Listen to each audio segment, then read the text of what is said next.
Hello and welcome to another edition of Mailbag.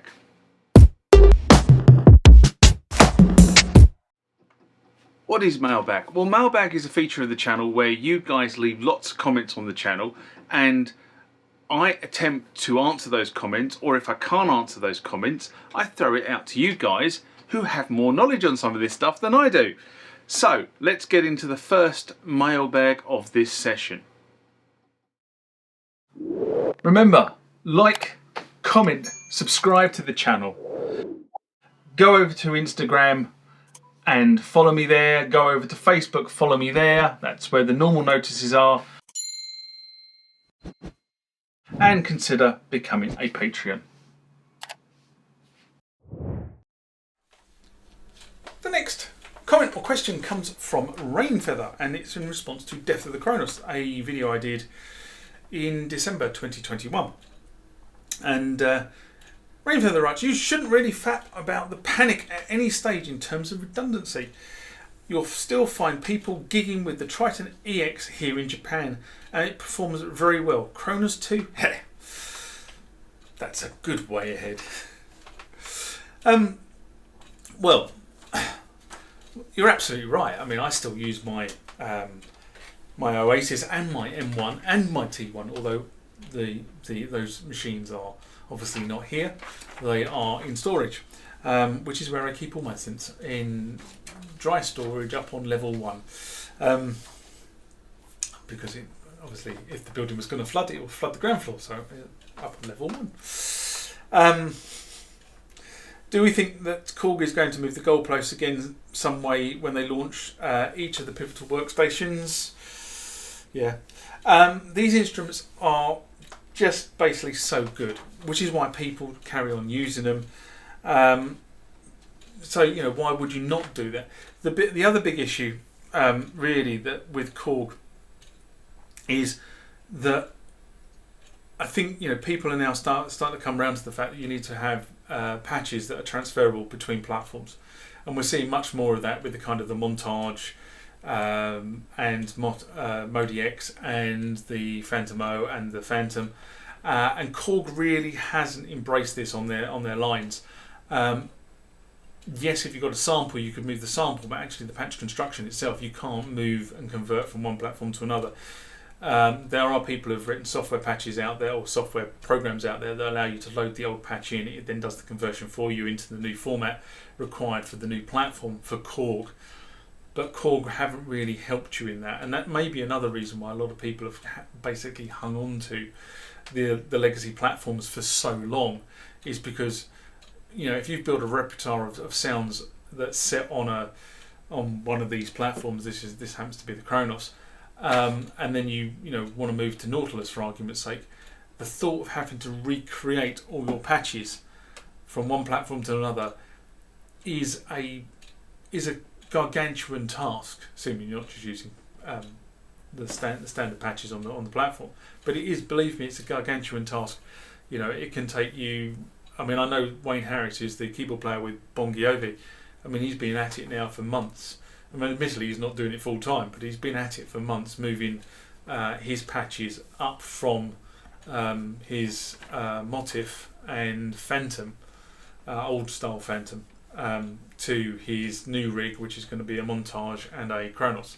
But he said it is taking him a long time to do that. So don't underestimate the level of effort to actually switch platforms if you're going to make the decision to switch platforms. When my studio is rebuilt, which is probably going to be some way off, I have to be honest, because there's other things that are going to come downstream before that. But when it is rebuilt, you know, there will be a Kronos, there will be an Oasis, there will be a T1, there will be an M1, there will be a D50, a Jupiter 80, a Jupiter X, all wired in for inspiration, old and new. And I don't differentiate when playing around with things. Yes, new synths have capabilities, but old synths have rawness. And sometimes it's the rawness that you want. You don't want the sort of heavily crafted sound. So there you go. That's kind of my way of looking at it. This next one comes from Rainfeather and is in response to the Death of the Cronus video I did in December 2021. In fact, Rainfeather made lots of comments on this video, but the comments were made at different points in time, so that's the reason why they've been kind of separated out because of the time period. The trouble is ease of desktop power in the professional world and how more readily available it is both in time, upgradability and portability alike. A fair amount of flagship purchase volume and of course lies here initially. So if you buy in bulk you get cheaper. There is still a market for people looking for hardware, sometimes modular, sometimes not.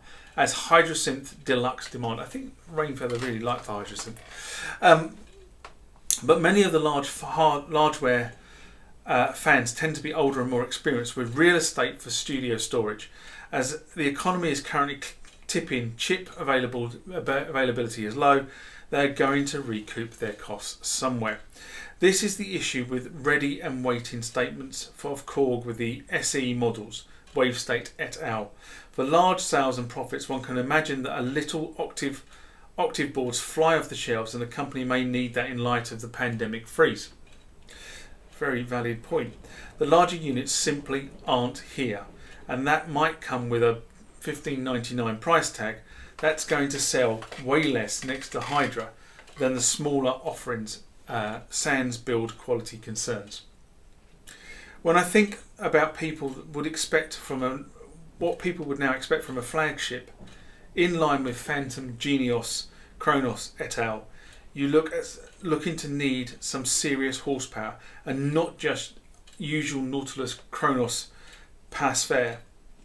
It's going to need improved touch.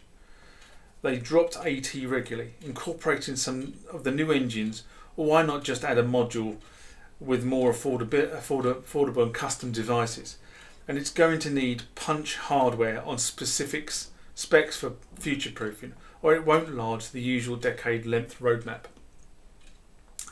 Yamaha have IMO struggled to justify coexistence of the CP, YC and other areas to the point thus far, a bit still developing those platforms. But Kronos replacement will have to be one extremely loaded and thus pricey beast.